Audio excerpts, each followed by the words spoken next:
এবার সিও ডিল প্রেজেন্টস হেলথ অ্যান্ড বিউটি। শীতে বেশিরভাগ মানুষই খাওয়া দাওয়া আর শরীরচর্চার প্রতি উদাসীন থাকেন, ফলে রক্তে সুগারের মাত্রা বেড়ে যায় অস্বাভাবিক হারে। তাই মৌসুমে ডায়াবেটিক রোগীদের খুব সাবধানে থাকতে হবে। ওষুধ খাওয়ার পাশাপাশি খাওয়া দাওয়ার রুটিনও কঠিনভাবে মেনে চলতে হবে। রফিকুল ইসলাম রলির রিপোর্টে দেখুন বিস্তারিত। শীতকালে তাপমাত্রা কমার প্রভাব পড়ে আমাদের জীবনযাত্রার উপর, ফলে এ সময় রক্তে শর্করার পরিমাণ নিয়ন্ত্রণে রাখা কঠিন হয়ে পড়ে।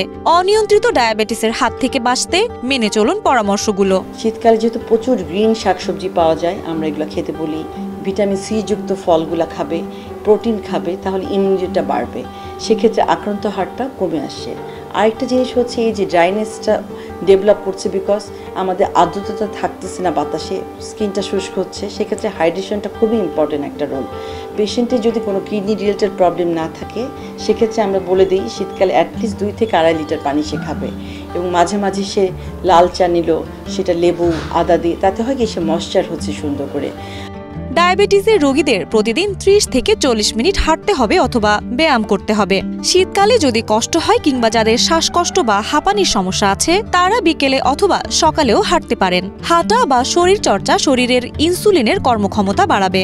ডায়াবেটিস রোগীদের যে হাঁটার কথাটা আমরা নর্মালি বলি, আইদার সকালে হাঁটবেন নয় সন্ধ্যা বা বিকালে, তো শীতকালে ক্ষেত্রে আমরা ঠিক সেভাবে বলি না। আমরা বলি যে একটু যখন রোদটা উঠলো দেন আপনি হাঁটতে বের হলেন। আরেকটা প্রশ্ন যেটা হচ্ছে কি, আমাদের 2টা ভ্যাকসিনের কথা বলে দিই। একটা হচ্ছে ফ্লু ভ্যাকসিন, যেটা ইনফ্লুয়েঞ্জা ভ্যাকসিন বলি, ফ্লু শট, আর একটা হচ্ছে নিউমোনিয়া ভ্যাকসিন। এই ভ্যাকসিনগুলো যখন পেশেন্টরা নিয়ে নেয়, তারা যদি পরবর্তীতে আক্রান্ত হয়, সেই পর্যায়ে মানে সিভিয়ারিটি সেরকম হয় না। বয়স্ক রোগীদের ক্ষেত্রে যেটা হয়, অক্সিজেন স্যাচুরেশন মেশিনটা যেন অবশ্যই বাসায় থাকে। তাতে হয় কি স্যাচুরেশন লেভেলটা দেখা যায়। যখন দেখবেন যে রোগী নেবুলাইজ করছে বাট তার শ্বাসকষ্ট কমছে না, স্যাচুরেশন 90 নিচে নেমে যাচ্ছে, তখনই যেন আপনার হসপিটালে শিফট করে নিয়ে আসেন পেশেন্টকে। ডায়াবেটিসের রোগীদের শর্করা জাতীয় খাবার পরিমিত পরিমাণে খেতে হবে। শীতে শরীরের যত্ন নিতে সবুজ শাকসবজি খেতেই হবে। পালং শাক এবং পাতাকপির মতো শাকে প্রচুর পরিমাণে ফাইবার, খনিজ, ভিটামিন থাকে। এই সব শাক রক্তে শর্করার মাত্রা নিয়ন্ত্রণে সাহায্য করে এবং রোগ প্রতিরোধ ক্ষমতা বাড়ায়।